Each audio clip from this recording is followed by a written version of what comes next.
अंडा भुर्जी वाला। सूरज अपने माता पिता की इकलौती संतान था। उसके पिता का अंडों का कारोबार था। अकेला बेटा होने के कारण सूरज को कभी कोई काम करना ही नहीं पड़ा। उसके पिता सब कारोबार संभाल लेते थे। एक बार सूरज के पिताजी बीमार हो गए। सूरज की माँ ने सूरज को समझाया। सूरज बेटा, अब तुम्हारे पिताजी बूढ़े हो गए हैं और वो बहुत बीमार भी रहने लगे हैं। अब उनसे कारोबार संभाला नहीं जाएगा बेटा। तुम्हें अब काम करना चाहिए और उनका काम में हाथ पटाना चाहिए। पर माँ, मुझे तो कोई काम आता ही नहीं। सूरज, जिस तरह तुम्हारे पिताजी फार्म से अंडे लाकर उन्हें दुकानों में सप्लाई किया करते थे, तुम भी वही काम करो। ठीक है माँ, कल से ही मैं काम पर लग जाता हूँ।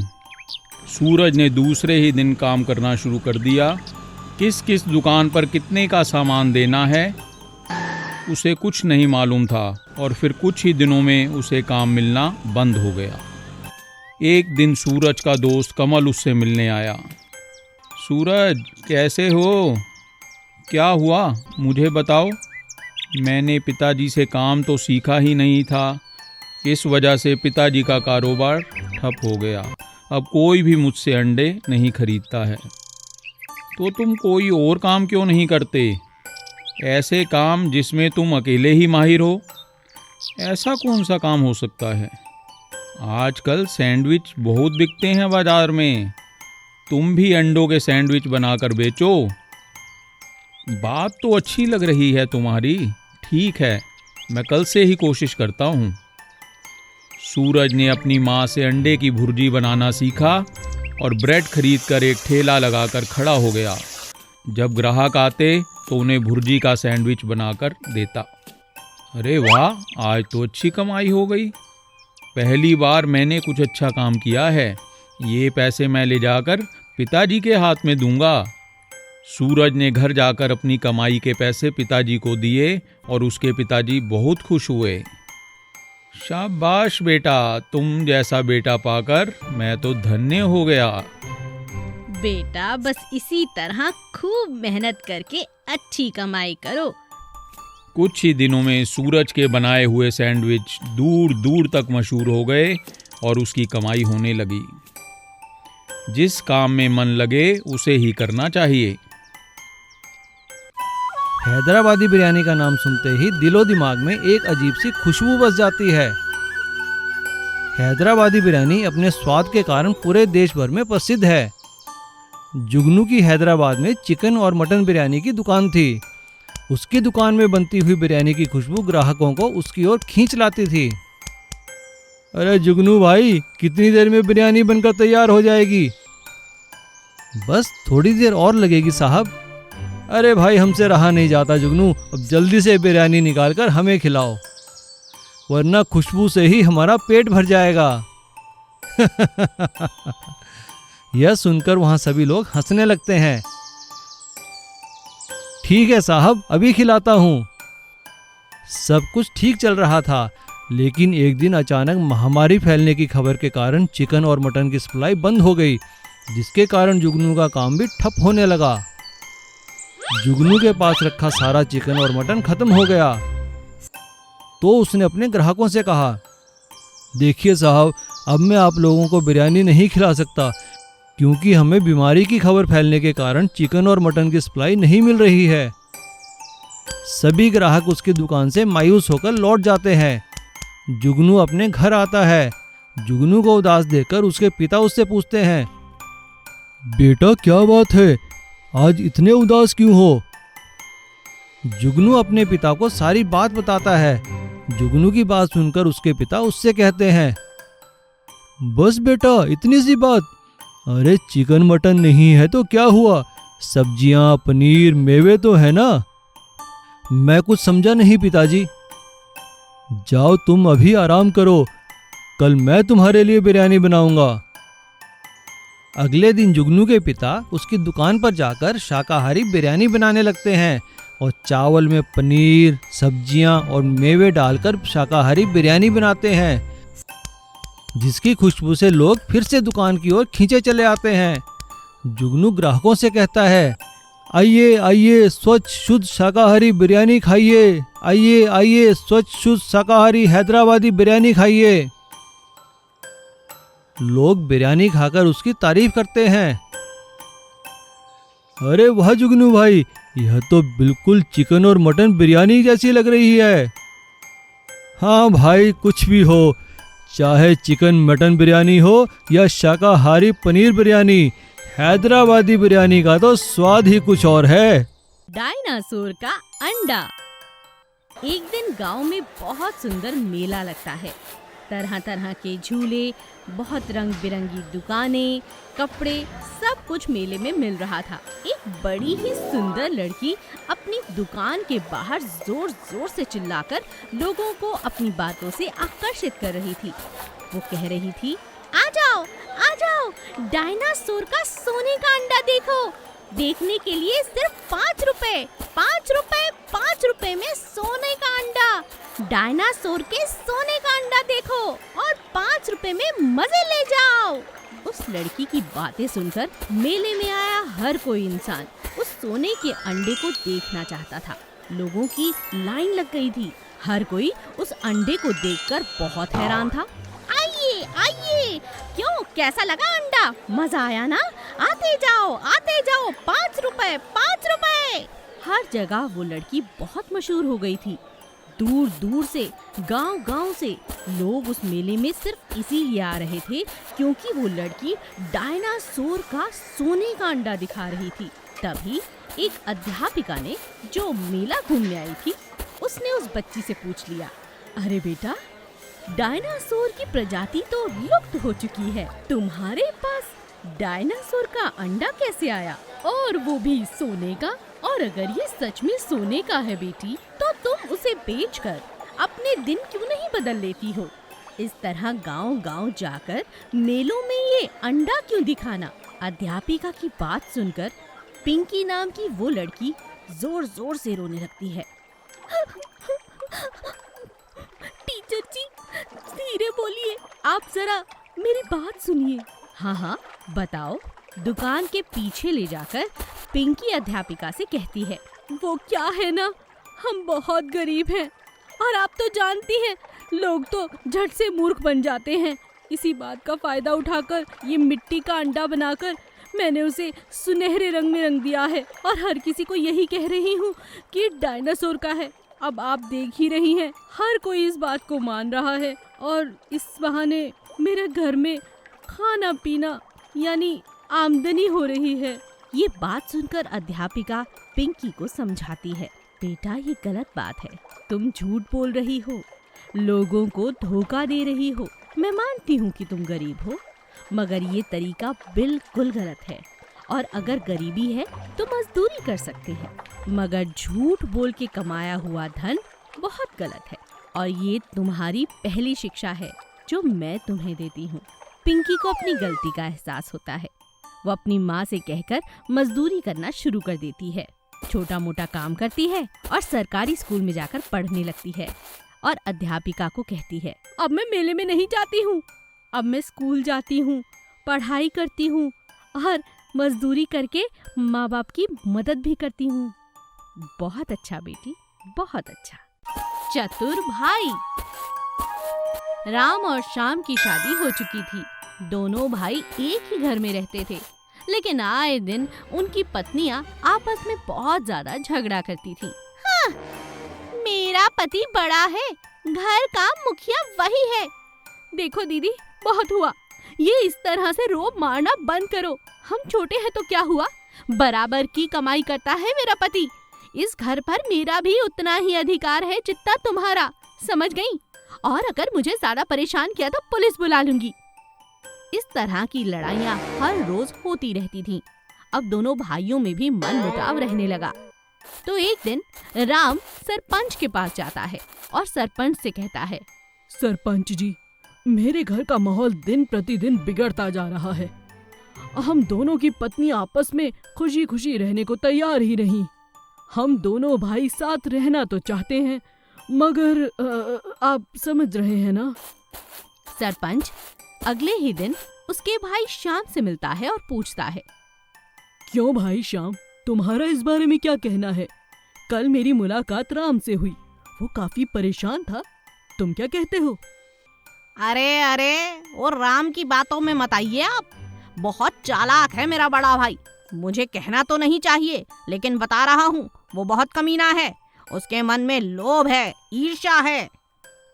सरपंच समझ जाता है कि दोनों भाई एक साथ रहना नहीं चाहते और छोटा भाई बहुत ज्यादा चतुर भी है। सरपंच उनके घर जाता है और उनके घर का बंटवारा कर देता है, लेकिन उनके घर में बस एक ही गाय थी। सरपंच को समझ नहीं आता कि वो एक गाय का बंटवारा कैसे करे। इतने में श्याम बोलता है, अरे सरपंच जी, इसमें क्या बड़ी बात है? एक ही घर की बात है ना। आगे का हिस्सा बड़े भैया का और पीछे का हिस्सा मेरा। बोलिए, ठीक है ना?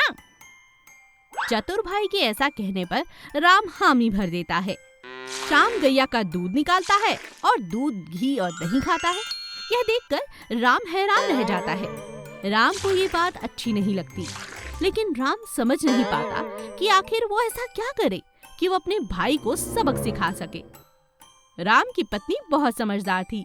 अगले दिन वो गाय को चारा ही नहीं डालती। शाम हो जाती है।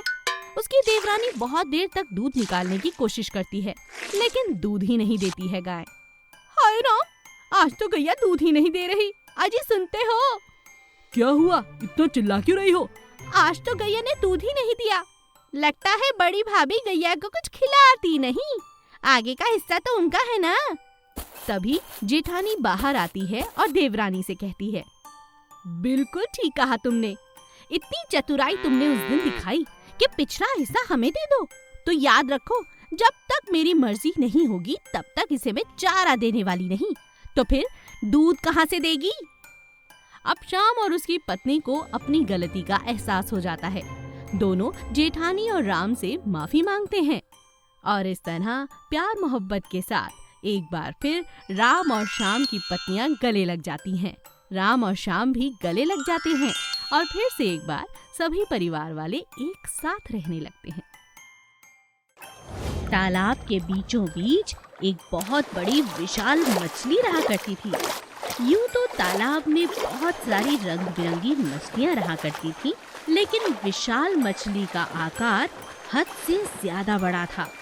वो अक्सर सोने में ही अपना समय बिताती थी। एक दिन उस तालाब के पास एक मछुआरा और उसकी पत्नी आए। मछुआरे की पत्नी ने उससे कहा, अरे अरे देखो तो सही, इस तालाब में कितनी सारी मछलियां हैं। मैं तो कहती हूँ मछलियां पकड़कर बाजार में बेचते हैं। बोलो कैसा रहेगा? हाँ, ये तो बहुत अच्छा उपाय है, चलो शुरू हो जाओ। दोनों पति पत्नी मिलकर अब हर रोज वहाँ से हजारों मछलियाँ लेकर जाते और बाजार में बेचते थे। धीरे धीरे उस छोटे से तालाब की मछलियाँ खत्म होती जा रही थीं। विशाल मछली को इस बात की बिल्कुल खबर नहीं थी, लेकिन बाकी मछलियों को इस बात की बहुत चिंता थी।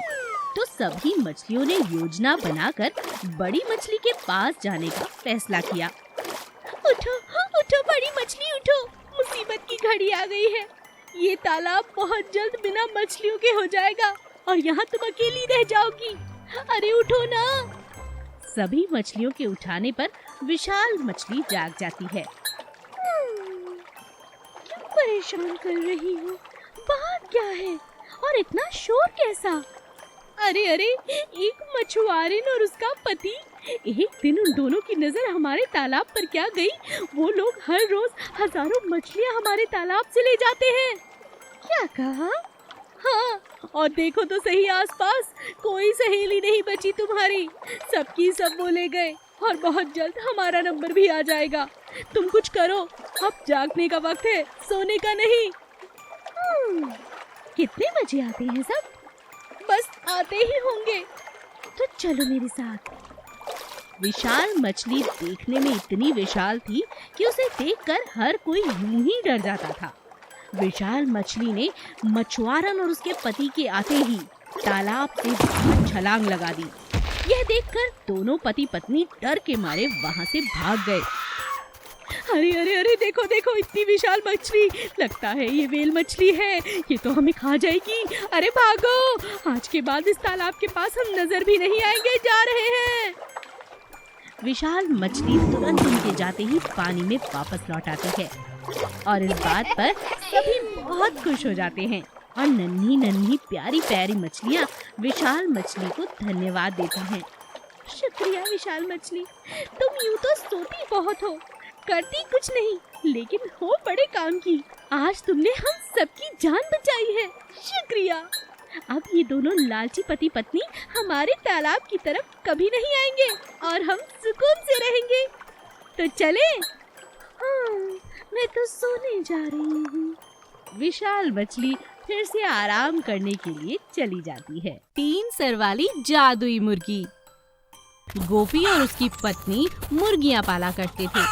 उन्हें पालते उनके अंडों को गांव-गांव, शहर-शहर जाकर बेच दिया करते थे। गोपी का एक बेटा था, चंदा। चंदा बहुत प्यारा था और उसे हर समय मुर्गियों के साथ खेलने में बहुत मजा आता था। धीरे धीरे अंडों के कारोबार के साथ साथ उसके पिता ने मुर्गियों को बेचना भी शुरू कर दिया। इस बात से अब चंदा बहुत खामोश और निराश रहने लगा।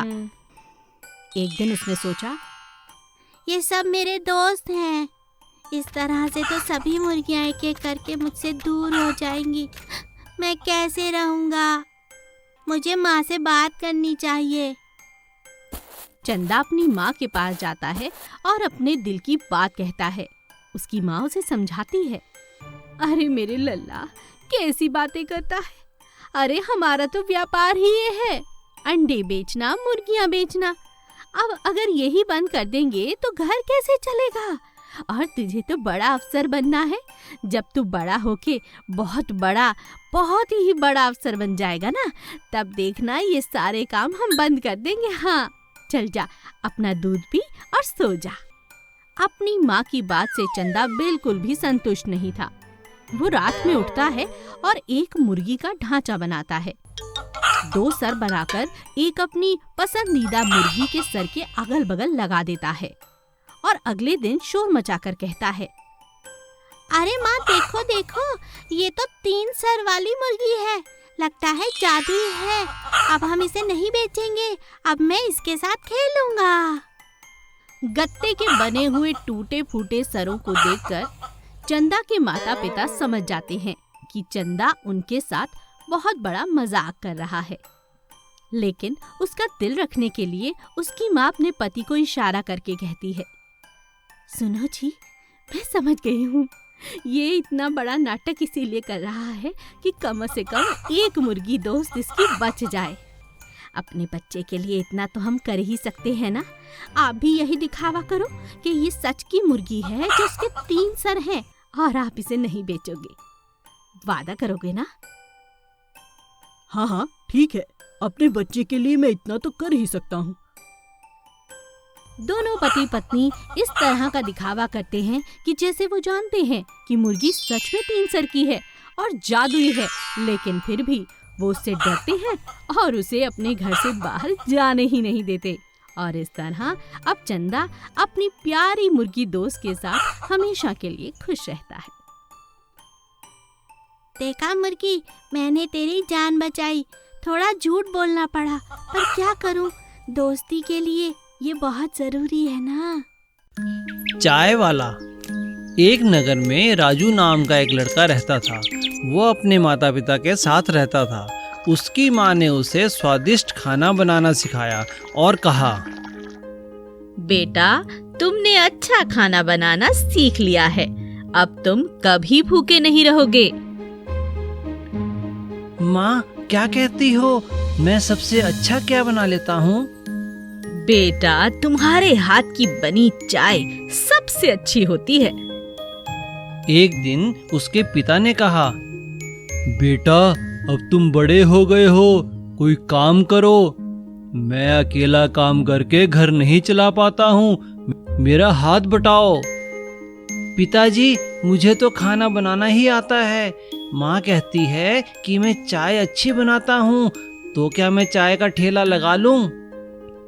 ठीक है बेटा, ये लो कुछ पैसे, और कल से ही अपना काम शुरू कर दो। राजू ने अपना काम शुरू किया।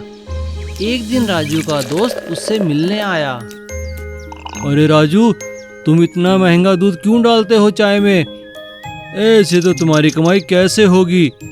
तुम्हें तो थोक बाजार से बहुत ही सस्ती चाय पत्ती और चीनी भी मिल जाएगी, उसका इस्तेमाल करो। तुम तो व्यापार करना नहीं जानते, मुझसे सीखो। नहीं दोस्त, मेरी माँ ने मुझसे कहा है कि यदि मैं अच्छा खाना बनाऊंगा तभी कामयाब होऊंगा। उस रात राजू ने सोचा, लगता है दोस्त ठीक कह रहा था।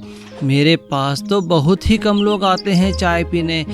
इस तरह मैं ज़्यादा कमाई नहीं कर पाऊंगा। कल से मैं भी दूध में पानी मिलाकर देखता हूँ, शायद ग्राहक बढ़ जाएं। अगले ही दिन राजू ने दूध में पानी मिलाना शुरू कर दिया। अरे राजू, आज चाय में कुछ गड़बड़ है, क्या बात है? वो लगता है आज दूध में कुछ मिलावट है, कल से मैं ध्यान रखूंगा।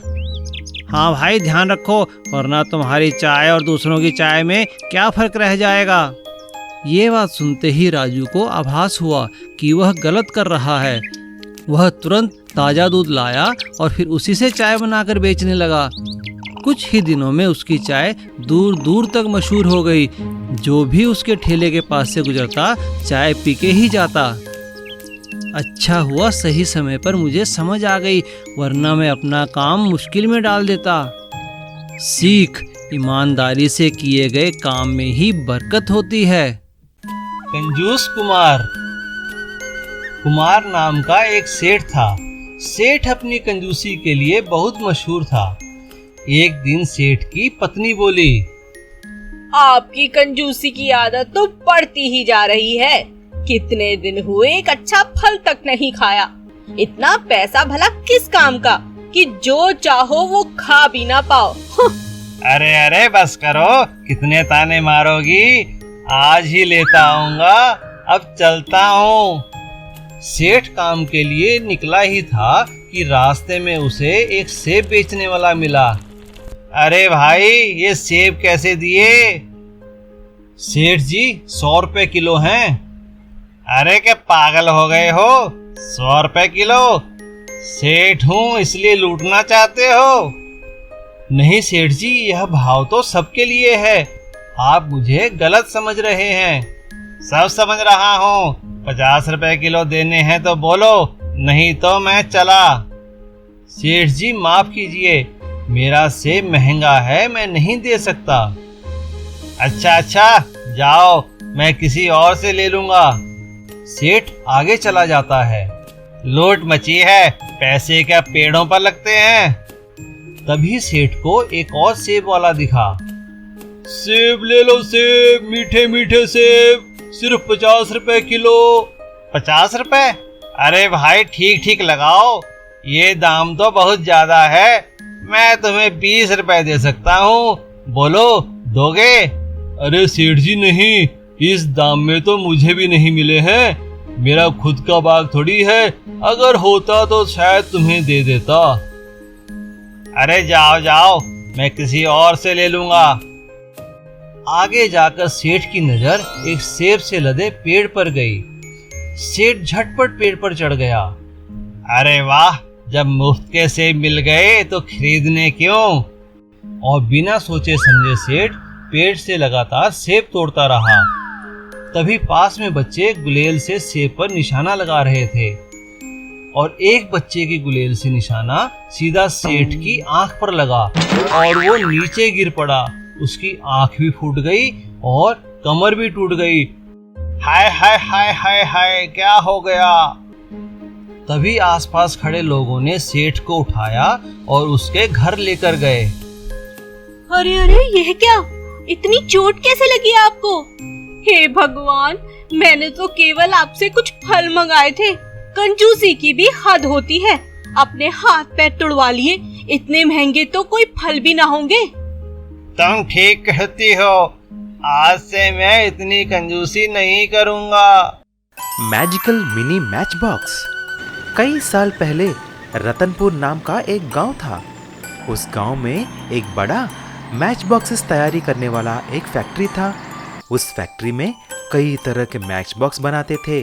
उस फैक्ट्री में दामोदर नाम का एक आदमी काम करता था। वह हर रोज कुछ खाली मैच बॉक्स के डिब्बे घर ले जाकर अपना बेटा सूरज को देता था। उन्हें लेते हुए सूरज बोला, अरे वाह पापा, मैं इन मैच बॉक्सों के साथ कुछ न कुछ बनाऊंगा। सूरज उन खाली डिब्बों के साथ कई तरह के खिलौने जैसे कि कार, जीप, ट्रैक्टर, बस, ट्रक बनाता था और उन्हें स्कूल ले जाकर अपने दोस्तों को भी देता था। एक दिन सूरज मैच बॉक्स बस बनाता है और उसे स्कूल ले जाकर क्लास के बाहर छोड़ देता है। स्कूल खत्म होने के बाद देखा तो वहां पर बस नहीं था। अरे, मेरा बस खिलौना यहाँ नहीं है। लगता है कोई उसको चुरा लिया है। मैं जाकर ढूंढता हूँ। ऐसा सूरज स्कूल के बाहर इधर उधर ढूंढने लगा। फिर अचानक उसका मैच बॉक्स बस बिना खींचे उसके ही तरफ आती रहती है। जब उसने उस खिलौने को ऊपर उठाकर देखा तो वह चौंक जाता है। उस बस के अंदर 2 लिलीपुट्स थे। आप कौन हैं और मेरे बस में क्या कर रहे हैं? सूरज, हम जादुई लिलीपुट के देश से हैं, लेकिन हम बहुत तकलीफ में हैं। हमारी जिंदगी मुश्किल में पड़ गई है। आखिर क्या हुआ, जरा बोलो तो सही। नहीं, आपको हमारे देश आना ही होगा, तभी आपको हमारा दुख पता चलेगा। ऐसा उस बस के पीछा करते हुए सूरज लिलीपुट राज्य में पहुंच जाता है। वहां जाकर देखा तो वहां के राज्य के लोगों को पानी पीने के लिए तड़प रहे थे। उनके पास नहाने के लिए, कपड़े धोने के लिए, खेती करने के लिए भी पानी नहीं था। तभी उस राज्य के राजा वहां पर आया। सूरज, मैंने ही आपको इधर लाने के लिए मेरे राज्य वालों को भेजा है, क्योंकि आपको तरह तरह के मिनी वाहन बनाना आता है ना, इसीलिए आपको ही कुछ तरीके निकालकर हमें मदद करना है। सूरज से उनका दुख देखा नहीं गया। तुरंत वह एक आइडिया निकालता है। राजा जी, मैं कुछ न कुछ करके मिनी मैच बॉक्स के साथ कुछ वाटर टैंक, लॉरी बना दूंगा, लेकिन इधर से नज़दीक कोई नदी है क्या?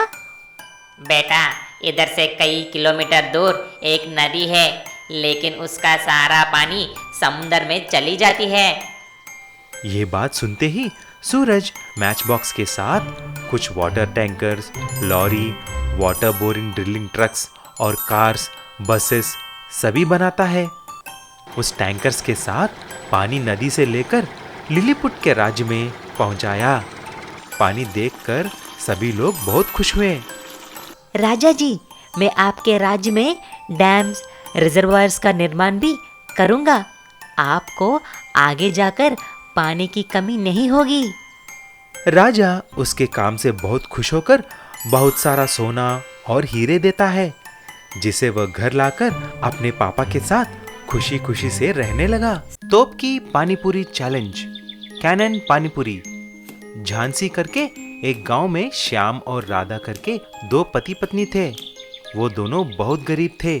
श्याम मार्केट के एक शॉप में बोरियां उठाने की काम करता था और राधा घरों में बर्तन और साफ सफाई का काम करती थी। एक दिन दोनों अपना काम करके थके हुए घर आए थे। अजी, अब ये काम वाली काम मुझसे नहीं होगा।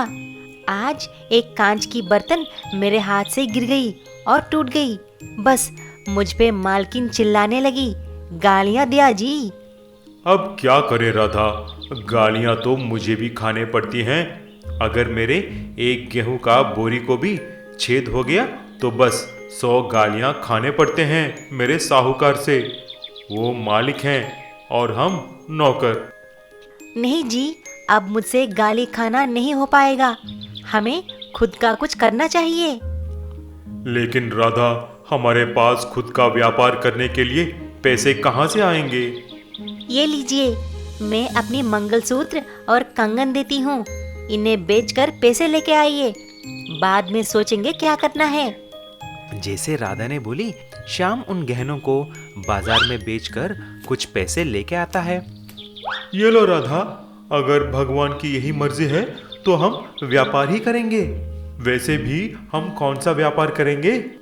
चलो हम बाजार जाकर देखेंगे कि आखिर कौन सा ऐसा व्यापार है जो इस गांव में नहीं है। बाद में दोनों जाकर मार्केट में देखने लगे। वहाँ पर तरह तरह के व्यापार थे, जलेबी वाला, मिर्ची बज्जी वाला, पाव भाजी वाला। लेकिन वहाँ पर पानी पूरी का ठेला नहीं था। ये देखकर राधा बोली, देखिए जी, इस पूरे गांव के मार्केट में पानी पूरी नहीं है, तो क्यों ना हम एक पानी पूरी का ठेला खोलें? हाँ राधा, तुम सच कहती हो। कॉलेज के बच्चे, स्कूल के बच्चे उसे खूब खाते हैं, लेकिन अगर लोगों को हमारे पास आकर खाना है तो हमको कुछ अलग से सोचना पड़ेगा। अरे मेरे पास एक जबरदस्त आइडिया है। मेरे पास बचपन का एक तोप का खिलौना है। हम उसमें कोई भी चीज डालेंगे तो उसमें से वो उड़ता हुआ आकर सामने गिरेगा। मैं इससे बहुत अच्छी तरह खेलती थी। जैसे ही राधा ने ऐसा बोली, उस पुराने तोप को बाहर लाते हैं और उसे अच्छी तरह सफाई करते हैं। उसके बाद वह तोप काम करने लगी। उसी दिन को वह पानी पूरी का ठेला भी लगा देते हैं और बाजू में तोप को भी लगाते हैं। आओ भाई आओ, तोप का पानी पूरी खाओ। कैनन पानी पूरी। प्लेट पकड़कर खड़े होने की जरूरत ही नहीं है, हमारा तोप सीधा आपके मुंह में ही डालेगा पानी पूरी को। ये सुनते ही कुछ लोग आकर इकट्ठे हो गए। जैसे ही शाम ने कुछ पानी पूरी को तोप की नली में रखकर चलाई, तो पानी पूरी सीधा एक एक करके जाकर ग्राहकों के मुंह में गिरने लगी। सभी लोगों को बहुत अच्छा लगा और मजे लेकर खा रहे थे। कुछ ही दिन में तोप पानी पूरी बहुत फेमस हो जाती है। यूं श्याम और राधा पानी पूरी का व्यापार करते हुए खुशी खुशी से रहने लगे।